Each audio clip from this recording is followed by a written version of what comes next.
So, hallihallo, herzlich willkommen bei Ironhide 2019. Heute total enthusiastisch, weil ich habe zwei Gäste am Start von dem Allianzverbund Home. Home reicht. Seid ihr auch alle schon fleißig am das Pool Farm? Ja, auf jeden Fall. Jo. Hast du die gekauft? Ja. Weil es 7 rote Sterne mal wieder gezogen hat. Oh, ich habe nur 6, krasser Typ. Gratuliere. Danke. Das ist ja Ich nice. schließe jetzt auf 118.000. Lohnt sich in jedem Fall. Also es ist wirklich ein ganz toller, klasse Charakter. Auf jeden Fall. Shang-Chi, heute released worden, Spitzencharakter, wie sind eure Erfahrungen? Läuft euer Krieg schon? Habt ihr die ersten Defense-Wins schon damit geholt? Also unser Krieg läuft, aber bis jetzt sind sie noch nicht da, wo sie sind. Wo unsere HVA sind. Okay. Die neuen, ich glaube, ich waren heute insgesamt auch bloß 3 oder 4, die es freigeschalten haben. Aber vielleicht im Laufe des Streams, Könnte nochmal irgendwer da draufschlagen. ja, die stoßen jetzt dann auf unsere Kaserne. Das sind auf jeden Fall 2 Stück drin davon. Das ist ein schöner Spoiler, aber gegen wen spielt ihr? Hydra Soldier. Hydra Soldier. Also für den Fall, liebe Hydra Soldier, wenn ihr da seid, umgeht die Kaserne. Das Team kriegt ihr wahrscheinlich eh nicht klein. Ja, Shang-Chi. Also kann jeder sich heute holen, kostet günstige 50 €. Umgerechnet in freie Kraftkerne, die man sich hätte erspielen können oder erspielt hat, sind dann 4000 Stück, wenn man darauf verzichtet, den Shop zu refreshen. Dann schaltet man den allerdings nicht heute frei, dann schaltet man den, glaube ich, morgen oder morgen früh frei. Für alle anderen irgendwas um und bei 4200-300. Dann hat man ihn auf 2 Sterne. Ja, aber mit 2 Sternen kann man ihn auch ohne Probleme schon auf die, was habe ich bei uns gesehen, 70.000 Kraft halt hochpushen und dann hält er einiges aus. Ich hatte irgendwie vor einer Woche schon mal das Ding hier gepostet, da war noch ein Fehler hier drin. Ich habe die Gear Priorities durcheinander gehauen gehabt, die sehen natürlich jetzt etwas anders aus als auf dem letzten Chart. Prio 1 ist Colin Wing, Prio 2 ist Shang-Chi. Zu dem Zeitpunkt, als ich das letzte Chart gemacht hatte, ich keinerlei Detailinformationen über die Power von Shang-Chi hatte. Also ich wusste nicht, ob er den Speed von Black Widow hat oder halt so ein Red Guardian Verschnitt ist und überhaupt nicht zum Zug kommt. Und es war auch noch nichts bekannt über seine Stärke, also wenn er irgendwo draufschlägt, wie viel Schaden richtet er aus. Sein komplettes Kit ist allerdings darauf ausgerichtet, je häufiger er oder einer von den 4 Leuten, die um ihn herum sind, am besten alles Miethelden, weil dann kriegt er maximale Boni. Immer wenn irgendwer krittet, kriegt er, wo steht's? Was du hier. Erhöht die kritische Trefferchance um 35% und die Blockmenge um 20%, wenn bei diesem Charakter Parieren aktiv ist. Wisst ihr, was das Schlimmste an Shang-Chi ist? Dass die Leute, die sich die passive Fähigkeit ausgedacht haben, sich überlegt haben, ach Mensch, gar kein Problem. Der letzte Charakter hatte in der passiven Fähigkeit 800 Wörter, jetzt machen wir einen mit 1000 Wörtern. Warum habe ich das so aufgeteilt, wie es hier ist? Ich versuche es mal zu erklären. Also Crits, haben wir gerade gehört, sind wichtig. Je mehr gekrittet wird, desto mehr löst er seine Fähigkeiten aus. Und was macht Raider? Raider erhöht den Schaden, kritische Trefferchance und kritischen Schaden. So, Colin Wing, glaube ich, erklärt sich von selbst, warum sie Angreifer ist. Die große Frage, die sich wahrscheinlich bei allen stellt, ob ich vielleicht ein Ding an der Waffel habe oder ansonsten Schmerzen. Also kein normaler Mensch gibt ja einem Tank eine andere Fähigkeit als Fortifier oder Heiler. Liebe Community, ich stelle mal die Frage. wie oft wird Luke Cage denn in einem Kampf gegen Infinity Watch, weil die stehen ja in der Defense, das ist das Top-Defense-Team, Infinity Watch greift an, wie oft wird er Fortifier nutzen oder heilen? Nicht sehr oft. Wahrscheinlich nicht sehr oft. Warum? Also einmal durch seine Ultimate, die ja nur 3-3 kostet, greift alle Feinde an, fügt ihnen Schaden zu, verkürzt die Tempoleiste der Gegner. Also die Gegner werden langsamer. Und zwar im Krieg stattdessen um 20%. Das heißt, unsere Charaktere kommen häufiger dran. Wenn man jetzt guckt, wie schnell ist so ein Luke Cage und das Ganze mal vergleicht mit so einer Misty, einer Colleen Wing oder auch einem Iron Fist, dann wird man feststellen, der Luke ist eigentlich relativ langsam. Der Kampf beginnt. Womit eröffnet die Infinity Watch? Hat das gerade einer auf dem Schirm? Nebula. Nebula, genau. Nebula fängt an und macht dann halt wahlweise die Basic, die Special oder die Ultimate. Ultimate macht Evade auf alle, die Special macht Parry auf alle und die Basic macht 10% Schaden vom maximalen Lebenspool der Gegner, glaube ich, ne?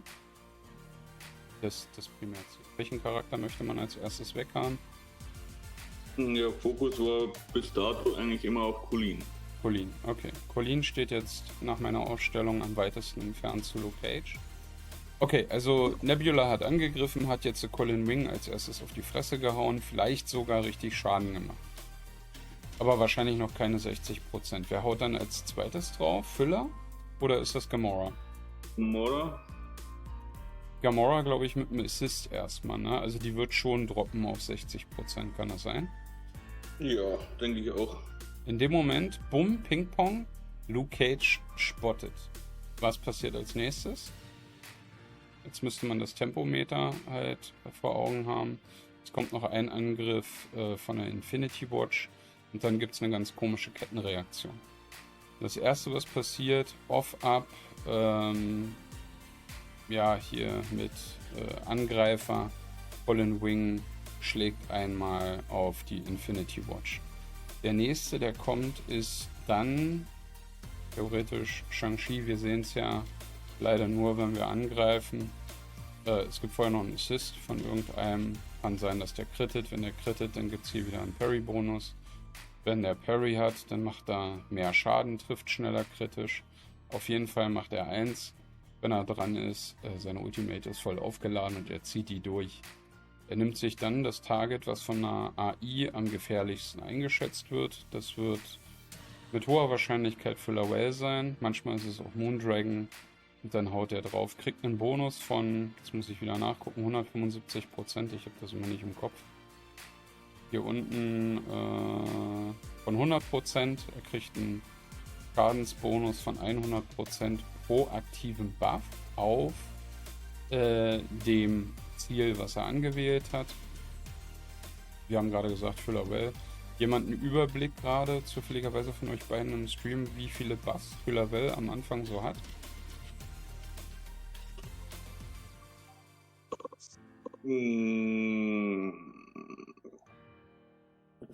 3, 4. Also ich glaube sogar, ja, sagen wir mal 4. Dann heißt das 400% plus 450%, also 850% plus Verkürzen der Tempoleiste um 20%. Da haut er einmal so heftig drauf. Der zieht einfach mal bei 4 Buffs für 850% Füller Will auf die Fresse. Wer ist als nächstes dran? Ich habe da so eine Ultimate. Ja, seine neue Ultimate macht 700% Schaden. Ist nicht blockbar, nicht ausweichbar etc. Was wird mit Füller Will passieren, wenn die sich halt nicht wiederbelebt? 3 positive Effekte werden gelöscht bei dem Angriff. Yep, spätestens nach dem Assist ist die tot. Ist erstmal gar nicht so witzig, oder? Nein. Ja. Nicht so toll. So, was passiert dann wieder als nächstes? Irgendwann kommt Luke Cage dran. So. Die Runde läuft ja noch. Wir sind quasi in Turn 1, weil Misty hat noch nichts gemacht, Luke hat noch nichts gemacht. Also wir gehen mal davon aus, dass Misty, die ist ja auch schneller als Luke, da noch drankommt. Die holt nochmal einen Assist auf den nächsten Charakter. Kann man sich aussuchen, ob man von der Basic von Shang-Chi auf die Fresse haben will oder von Colin Wing. Auch das tut wieder tierisch weh. Und dann kommt Luke Cage. Luke Cage ist zu diesem Zeitpunkt bei 100% Leben und hat Spott. Was sagt die AI dann? Macht die AI die Special? Macht sie nicht. Weil interessiert die AI nicht. Er hat ja schon Spott, braucht er nicht nochmal Spott. Also wird die Ultimate ziehen, wenn genug Energie vorhanden ist. Das heißt, er würde in dem Turn nichts großartig machen, außer alle mit Energie versorgen. Also mit 1 bis 3, glaube ich. Ja. Dann geht die Runde weiter. Da legt von der Infinity Watch wieder irgendwer im Dreck. Und dann kommt Luke Cage wieder dran. Zu diesem Zeitpunkt wird er in der Regel immer noch spotten, weil wir werden ja, also es wird ja versucht, irgendwie da durchzukommen und man muss ja auf irgendwen mal Schaden machen. Und wenn man die ganze Zeit nur Schaden auf Luke macht, ist das auch. Weil der macht 50% von der Basisfähigkeit, also das ist Schaden.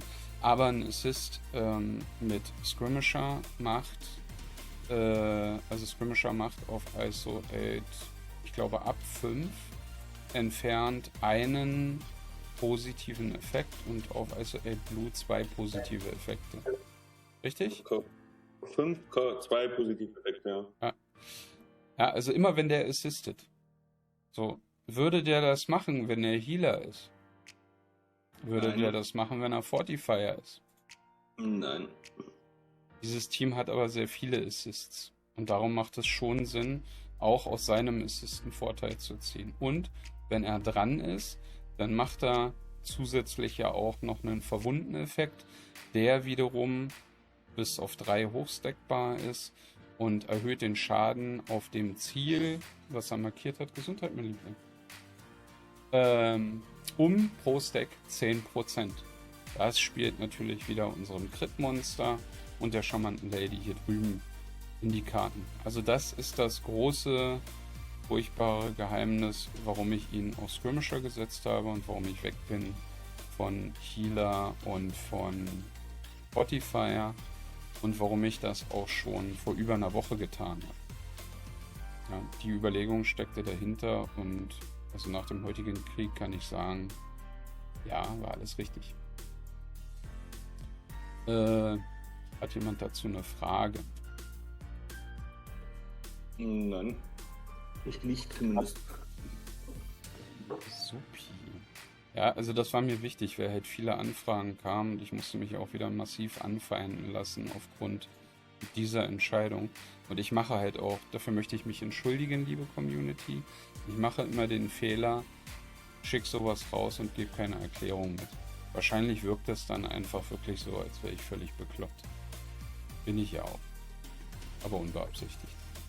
So. Dann habe ich noch mehr vorbereitet, natürlich. Und zwar kommen wir jetzt zu dem Thema, warum die 2 Männer hier bei mir sind.